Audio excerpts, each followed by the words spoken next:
What's up, gang? Brad Bodnerchuk here with a brand new podcast on the Seeking Growth Leadership Podcast. And as always, I'm super excited to be here. I just walked into my office and I decided I'm going to set up right away and start recording. I have so many thoughts in my mind that I want to get across in many different ways. And I've been writing a lot more. I've been sharing a lot more. And I'm excited today to talk about self-awareness. And I really think it's difficult for us human beings to speak about things if we haven't actually experienced it. And when I say difficult, I mean, I know myself in the past, perhaps I've presented ideas or theories about things that I hadn't even been through yet. But I think very quickly people see through that. And I know for myself, as I get older, I realize that for me to truly, pardon me, add value, whether it be through the podcast or through interactions with individuals or our kids or my partner or clients, I need to come from a really authentic place. And I desire to come from an authentic place. And that's why I feel like this is the perfect topic for me to discuss today, and how it all aligns with growth and leadership and being impactful. And it is the idea of raising one's self-awareness. Now, the last few weeks for me have been challenging to say the least. And I mentioned on the last podcast that I don't want to get into the details right here, right now. And when the time is right, I will do that. But I will say over the past few weeks, call it 12 days, I have been able to better understand a lot about myself. I'm increasing my level of self-awareness, and it hasn't been fun and it hasn't been easy necessarily, but it's been a real awakening journey, to say the least.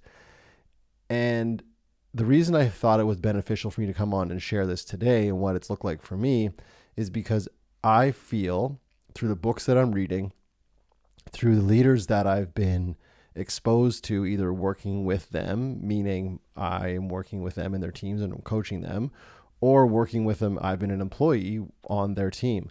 The leaders that have been truly impactful and have truly created something special, not only call it from a culture standpoint, but also from an actual business standpoint. The leaders that have done that, have achieved that, have been highly self-aware. And it's even coming up in reading Bill Walsh's book, The Score Takes Care of Itself, and he's talking about ego. And in one of the paragraphs, he says, I have a very big ego.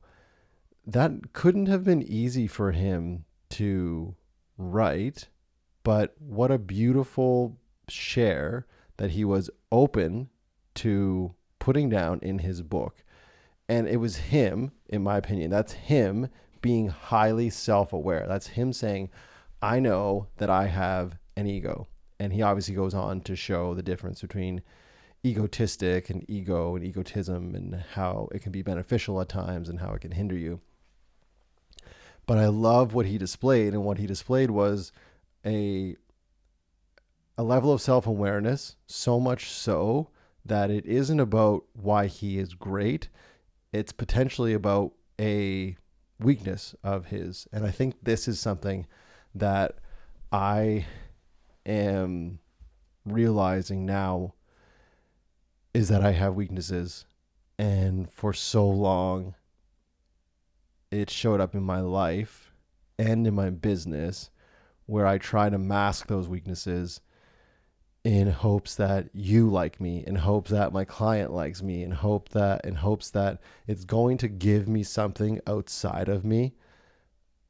And this is getting a little bit maybe emotional or existential, but I realize now that the truly impactful people in our world, be it coaches, be it entrepreneurs, be it athletes, be it artists, they're able to tap into a level of self-awareness that for many of us, myself included, and I'm not there yet, and I don't know that we all ever get there, but I'm learning now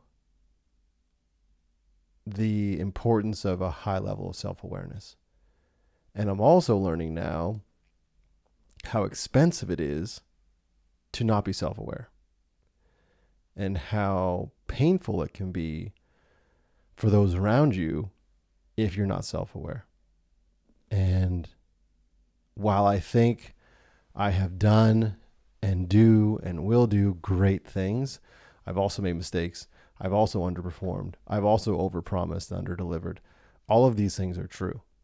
And I'm coming to see through this new reality of mine that the more aware I am of these things, then and only then can I start to approach them.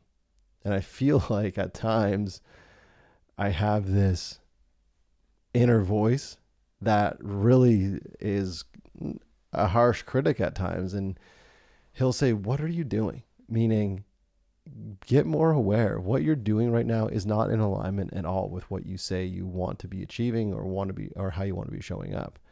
And I think this is a really, really difficult thing to tap into, meaning self-awareness.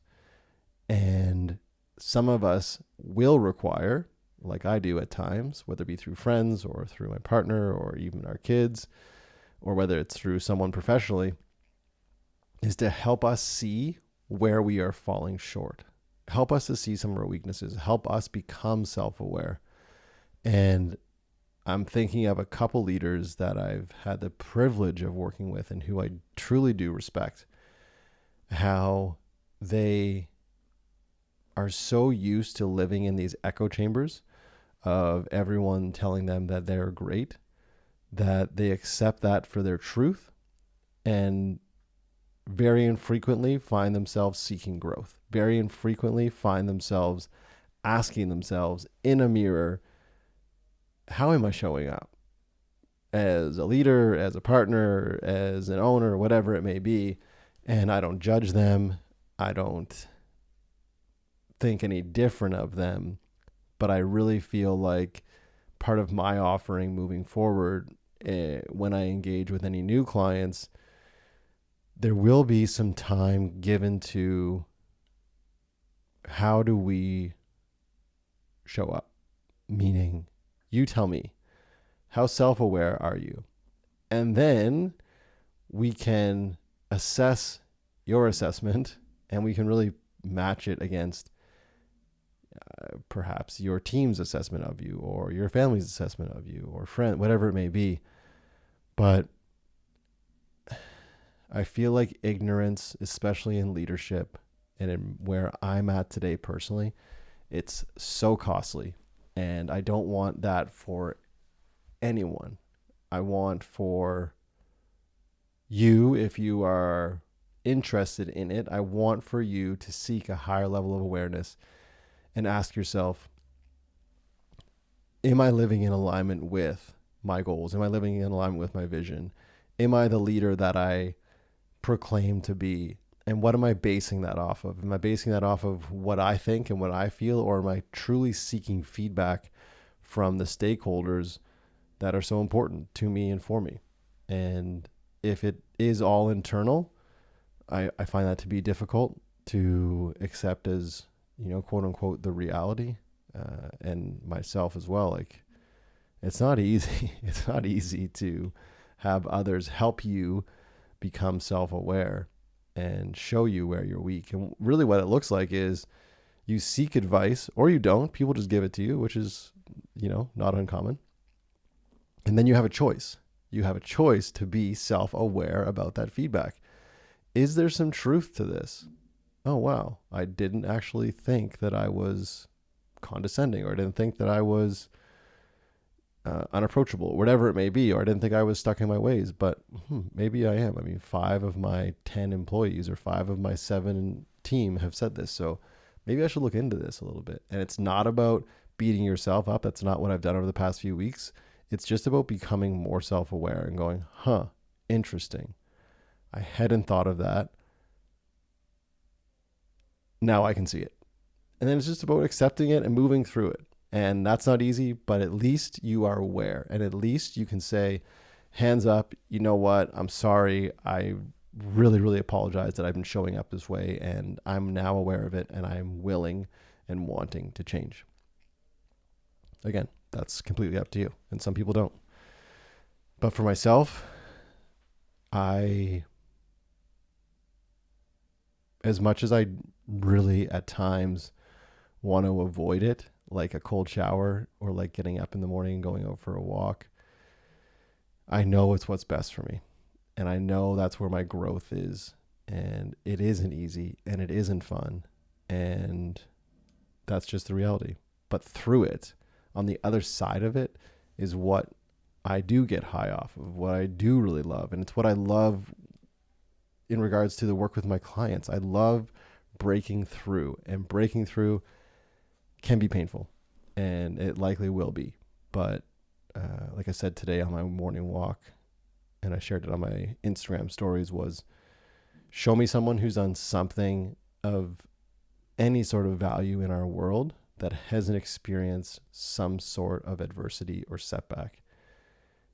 And I also think those people that have really done special things, they probably at some point have exercised a high level of self-awareness. So today, on Wednesday, I'm offering to you, tap into, seek outside of you, however you can increase your level of self-awareness. Find out where you are currently at.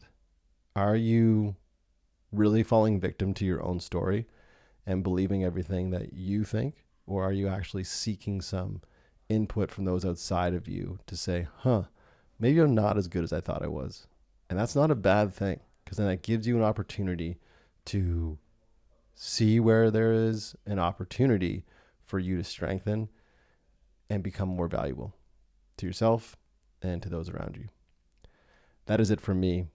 I hope that you took something from this. If you did, it would mean the world for me, world to me, I should say, if you would share it with someone else who you also think would take something from it.